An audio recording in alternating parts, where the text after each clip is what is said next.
Stop threatening me. It's not real, guys. The show's not happening. It's just a sizzle reel. KK and not. This is fake news. The show's not happening. It's not really coming out. Look, KK Anon has been just knocking it out of the park with their reporting on this. I'm really glad that we're not getting this show. Yeah. I'm stoked that this is not really coming up. With a bit of luck, ladies and gents, I'll be able to rip into this show so much this year. I'll be able to buy my nights. Oh, I'm gonna have so much fun with that show. If Geode is in the show, then God knows we will be able to get you that. Yeah. So let's get onto the reason why I'm even talking about this. I don't know if any of you have seen this news, but it basically says the prequel series will challenge ideas around the Force, but they also reveal how Amanda Stenberg got cast and why she even agreed to it. And it's literally Leslie Forehead Headland appealed to her narcissistic side. That she just admits it. She sucked her bunghole, and Amanda Stenberg wanted to do it. It's so dumb, so dumb. So let's take a look. Right, she spoke to C Magazine. She admitted, "I've been feeling a little more trepidation than I thought about joining Star Wars." And basically, the Acolyte showrunner Leslie Headland pitched the series to her in a way which made it hard for her to say no. She said, "All the artwork was conceptualized with my face." That's what happens, guys. When they have an actor in mind, they do actually do the concept art with their face. That's how it works. And Leslie was like, "So I've been working on this thing for about 3 or 4 years for you.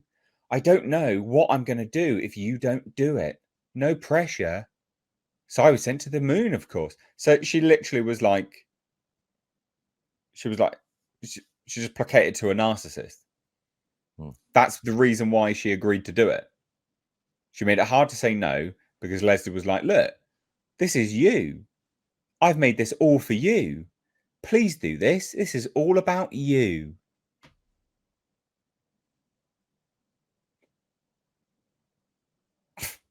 I would have been like, was sorry, bad find someone else. In the background. What was that, Tom? I'm just making stupid shit up. Oh. Terrible. And then we have this. In the context of the Star Wars universe, it's a time of great peace, theoretically. Now, it either is or isn't. All right. It's either great peace or it's not. It's not theoretical great peace. It is either great peace or it's not. Actors should not talk. They're incredibly stupid. It's also a time of an institution, and it's a time in which conceptions around the Force are very strict. And I think what we're trying to explore within our show is when an institution has a singular conception of how power can be used. Check this out, Nick. You'll love this part. We try to provide a lot of different perspectives and answers to that question. The idea is to kind of honor the ethos of Star Wars and ideas around the Force, but also challenge them. Hopefully harmoniously. You can't honor Star Wars and challenge Star Wars. Yeah, that makes no sense. They're opposed to one another. So there you go. That's the story. It's funny. This show is going to be a complete shit show. It is going to crap all over Star Wars lore. It's going to crap all over George Lucas Star Wars. This is going to probably be the worst.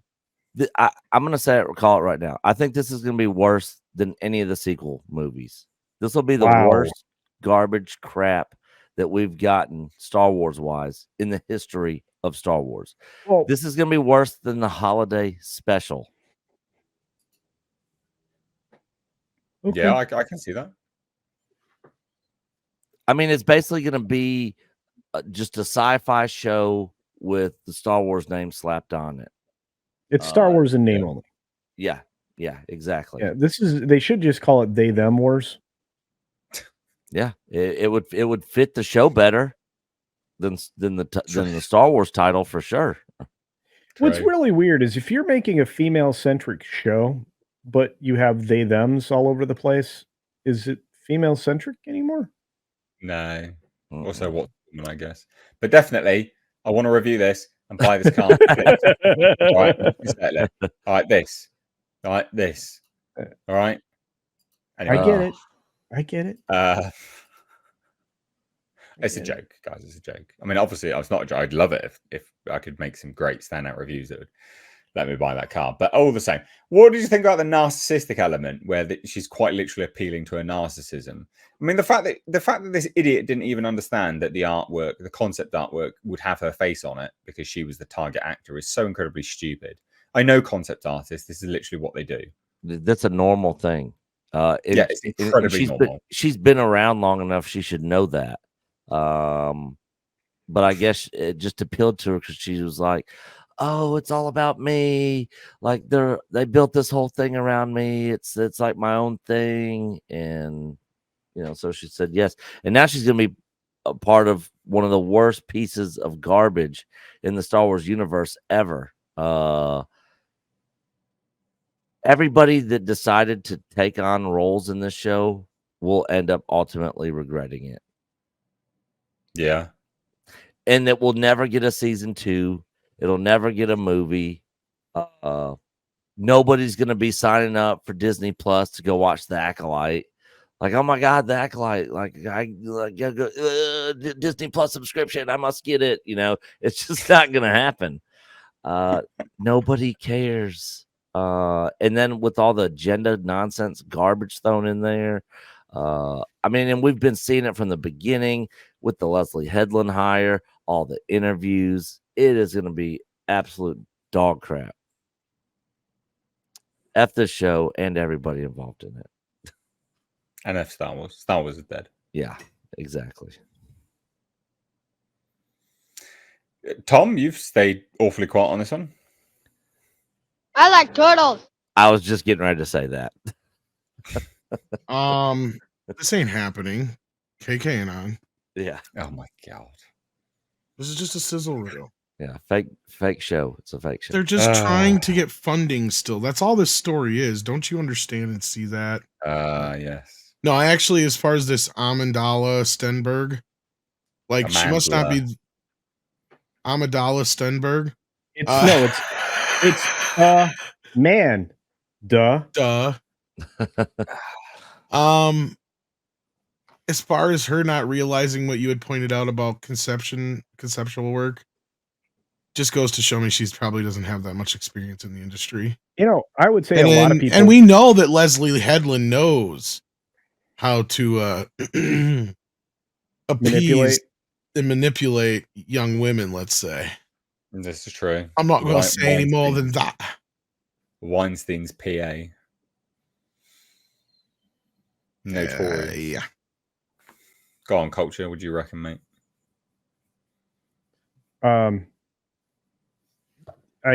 Star Wars is dead. Is that it? Come on now. What about the narcissism? Come on. That was the best bit that I picked out. The narcissism. The narcissism is ridiculous, but yeah, I mean, look, that's how you appeal to. That's how you appeal to actors. These people are so self-involved, and not only that, they're constantly in a bubble that tells them they're good all the time. So all it does is construct this false persona around them and reinforce every dumb fucking thing that they think. And I said a bad word. I'm sorry. You did. I don't do that very often. Keep the cursing clean, guys. Okay. Try to anyway. This is incredibly stupid. I don't really have much else to say on it, to be honest. I sort of said my piece. I just think the fact that even the fact that she's so incredibly stupid to admit that the reason why she signed up was just because someone stroked her ego. I mean, that's us Hollywood. That's it. That's the embodiment of Hollywood. If you really want to get somebody, do that. Well, it's the narcissism and it's the stupidity on show. So they're so incredibly stupid that they don't realize that that's a bad look to be like, yeah, I signed up because they stroked my ego. I mean, that's not a good look. But they're so incredibly stupid that they're so happy to admit it. Not good. Not good. So this is just narcissism through and through, and dumb shit through and through. But then also this whole crap of like, well, you know, we're gonna honor the ethos of Star Wars but challenge it. That doesn't make sense. Nope, not at all. You can't honor what Star Wars is whilst challenging it. It doesn't need to be challenged at that point if you're honoring it. Honoring something isn't. The challenge of Star Wars is to sell toys, kids. That's the challenge of Star Wars. Yeah, George and would tell you that. and good luck selling any with this crap show here. Most important thing is, does it sell toys? No. Who wants to play with a friggin' rock? Here's the hot prediction, right? Will this be a bigger bomb than the Rey movie?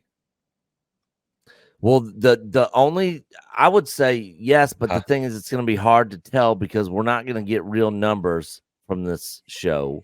No, we'll get Nielsen numbers. We'll get viewing figures. Yeah, but I mean, that's how accurate. I mean, they're real general. I mean, I don't think that those are 100%. I think they're close. But you know, when it comes to the Rey movie in the box office, there's no hiding that. Well, I'm going to say it will be a bigger bomb. Do you know why? Because no one wants to sign up for Disney Plus. Oh, nope. Nick, you should have done that.